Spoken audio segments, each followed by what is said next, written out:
Hola, espero que anden muy bien. En esta semana, en el bloque 3, vamos a hablar sobre el tema de la metodología teológica, el método que utilizamos para hacer teología, sobre todo latina en Estados Unidos, latinoamericana o cualquier teología contextual, cualquier teología que tome en serio la realidad que nos rodea, conectando ahora con las autobiografías teológicas con las cuales vienen trabajando.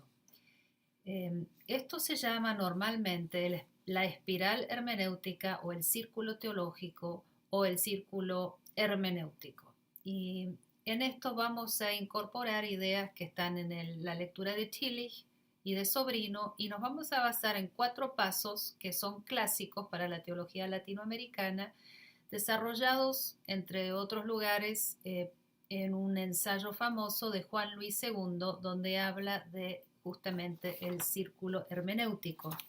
Les he puesto un apunte parecido a esto en nuestro muro para que puedan bajarlo y seguir estas ideas. Son 4 pasos que en realidad no vienen de la teología latinoamericana, sino que tienen una larga trayectoria, inclusive con los monjes de la Edad Media y las monjas, que tenían una metodología para orar, meditar, leer la Biblia, reflexionar, ruminar o rumiar sobre esas ideas, ponerlas en práctica y volver otra vez a leer y a orar. Entonces el círculo hermenéutico está basado en realidad, tradiciones muy antiguas dentro del cristianismo. El primer paso es justamente la experiencia de la realidad que nos lleva a una sospecha. Muchos de ustedes en sus trabajos autobiográficos hablan de esta realidad y cómo la dureza de la vida, la pobreza, el exilio, el ser una minoría sexual o étnica, racial en un país racista, o cualquier otra experiencia de desplazamiento adentro o afuera de nuestros países, los llevó a replantear una serie de cosas. Estaban encontrándose entonces con una experiencia de la realidad que los llevaba a una sospecha de que tal vez las explicaciones con las que se habían criado o las explicaciones anteriores en la iglesia o las explicaciones de la sociedad no terminaban de cerrar del todo. Había preguntas, había sospechas que tenían acerca de cómo entender la realidad. La hermenéutica significa interpretación. Cuando hablamos de hermenéutica teológica es cómo usar la teología para interpretar justamente la realidad. Sobrino habla de un modo muy bello de la honradez con lo real, tomar en serio la realidad que nos rodea. Y el primer obstáculo con el que nos encontramos es que muchas veces hay máscaras arriba de la realidad que no nos permiten ver cuál es su realidad, no nos permiten ser honrados, diría Sobrino, con el real. Entonces tenemos una especie de precomprensión, un prejuicio, un juicio previo con el que entramos a esta tarea teológica y a veces tenemos puntos ciegos. Hablábamos en nuestros trabajos autobiográficos cuáles son mis puntos ciegos y cuáles son las cosas que veo bien. Y justamente veo bien algunas cosas por mi punto de partida. Tengo ciertas ventajas epistemológicas, ventajas para entender y para ver y para comprender, y otras desventajas de acuerdo a donde yo esté parado o parada en la realidad.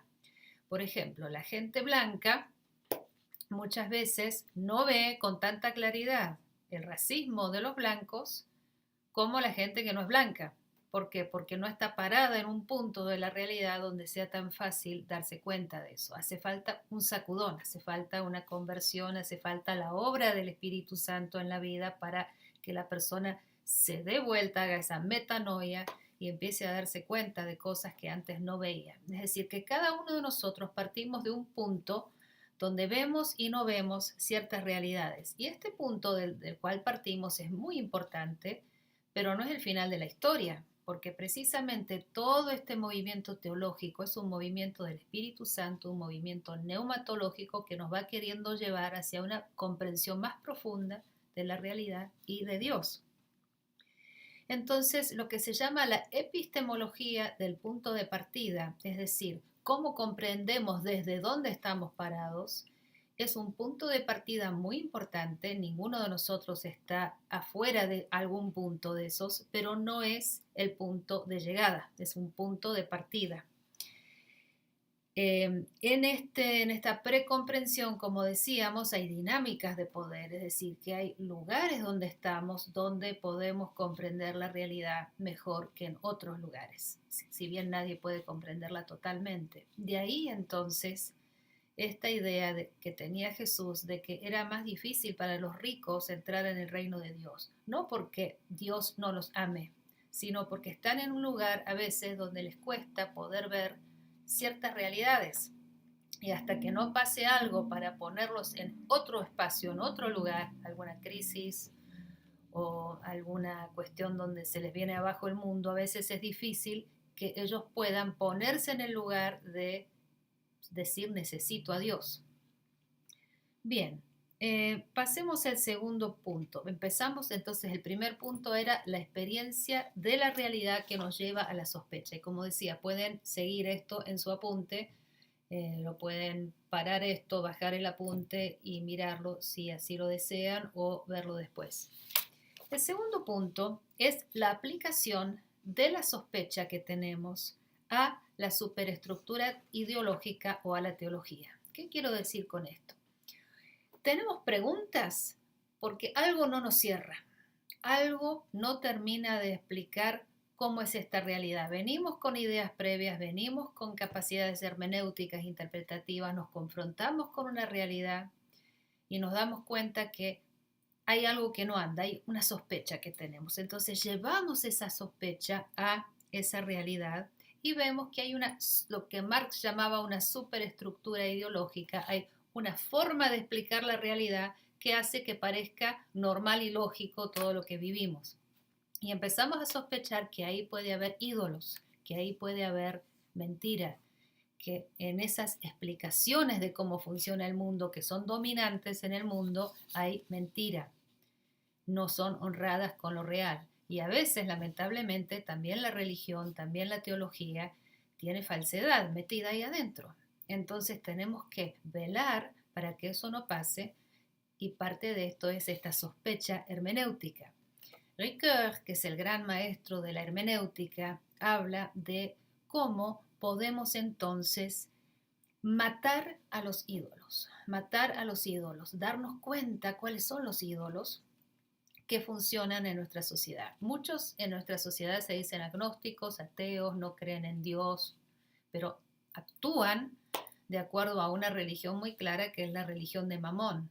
Es decir, que el ídolo Mamón pasa a ser un dios de este mundo y pasa a ser adorado por las masas, a veces también por los cristianos. Entonces, nuestra sospecha va a tratar de ver cómo funciona la explicación que se da en el mundo de cómo son las cosas de manera para encubrir la realidad y no desenmascararla. Esto se llama la hermenéutica de la sospecha. Tillich, cuando él habla del principio protestante y de la idea de que solamente Dios es lo último y nosotros somos, y todo lo que hacemos, lo penúltimo, no lo último, nosotros no somos Dios, es una manera de decir, no confundamos el Dios real con los ídolos, aun si esos ídolos tienen una máscara a veces religiosa. La epistemología de la cruz de Pablo, del apóstol Pablo, de Lutero, de muchos otros, es una forma de demostrar cómo es el mundo. El mundo es un mundo lleno de mentira que mató al Hijo de Dios que vino a estar con nosotros. Esta es la idea de Pablo. La cruz demuestra cómo son los mecanismos reales de este mundo que está en tinieblas. Así que hay una gran tradición protestante, iconoclasta, quiere decir una tradición que dice no a ciertos símbolos porque son idolátricos, en la que nosotros estamos parados. ¿Es buena esta tradición? Por supuesto, es fabulosa esta tradición, me encanta esta tradición. Pero ¿qué pasa si la aplicamos unilateralmente y siempre sospechamos únicamente? Nos volvemos reduccionistas, nos volvemos destructivos porque no nos damos cuenta cómo rescatar algo bueno de esa realidad que estamos criticando. Entonces el círculo hermenéutico va a ser siempre una tarea de sospecha, pero también de rescate de los símbolos. Y ya vamos a llegar en nuestra espiral a ese punto también. Aquí yo lo vinculo, como vinculaba la primera parte, con oratio y lectio, que es la oración y la lectura de la Biblia como punto de partida.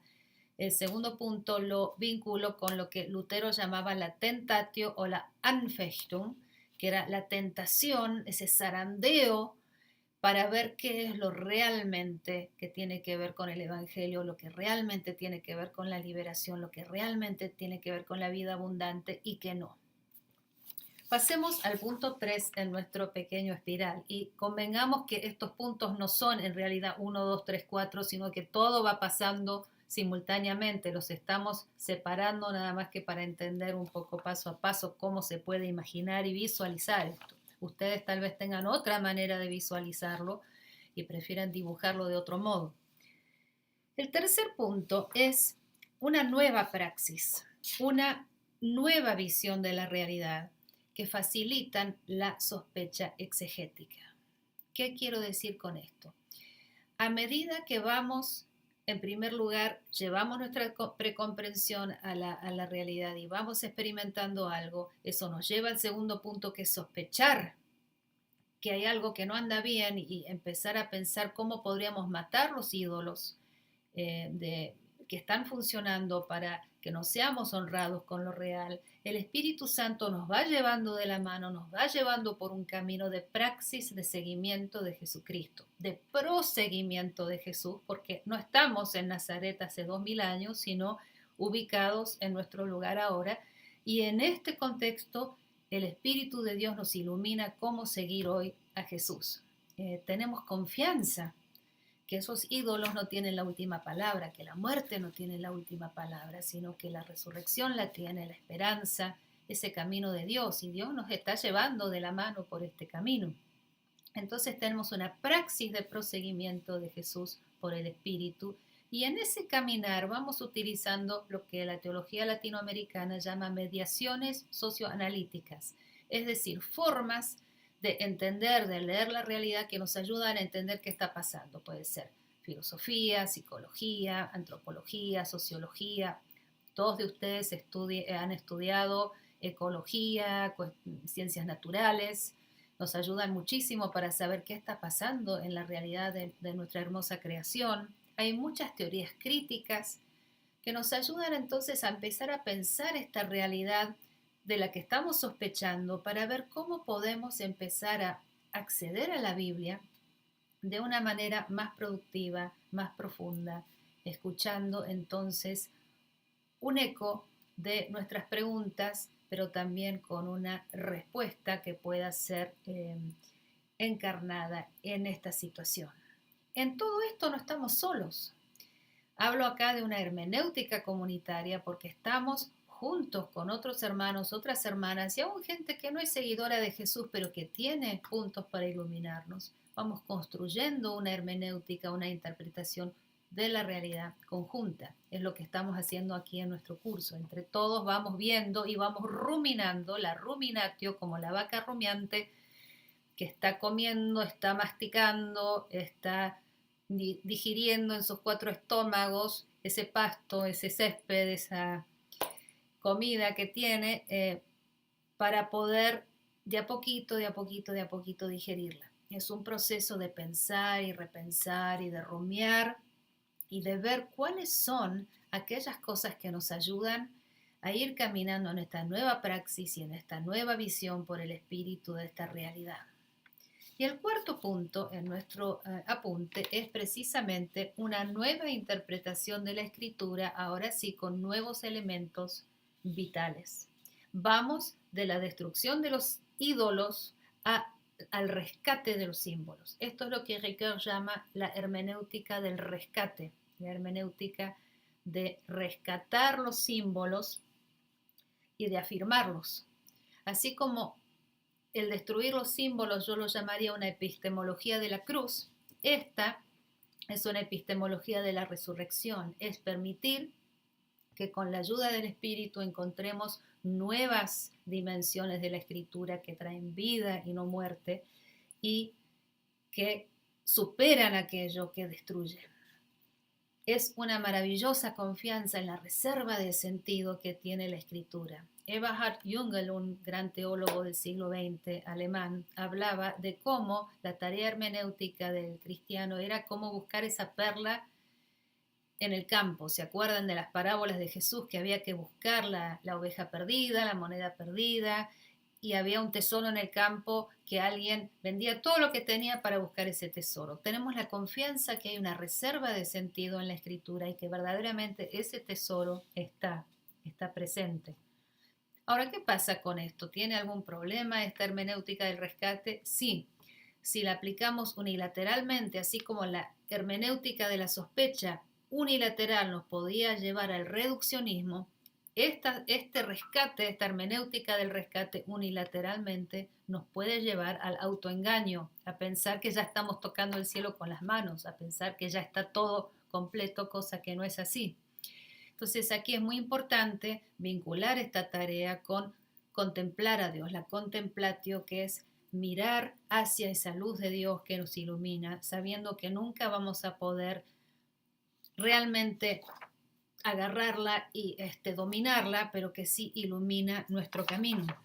Y así entonces volvemos al lugar donde estábamos, pero ya habiéndonos corrido un poquito, ya habiendo crecido hermenéuticamente, epistemológicamente en nuestra comprensión y con esa confianza de que la tarea interpretativa, sea de la Biblia, sea de la realidad, es dinámica, llena de aventuras, llena de descubrimientos de cosas que son alienantes, que nos separan de Dios, pero también llena de maravillosos momentos de comprensión profunda de quién es Dios. Ahora tengo un par de preguntas que han planteado acerca de las lecturas.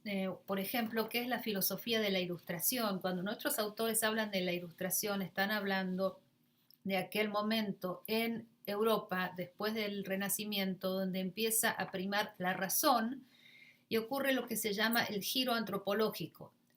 Antes, digamos, supuestamente, no sé si están así, pero así se cree que es en la Edad Media, estaba más Dios en el centro del pensamiento de cómo se explicaba la realidad.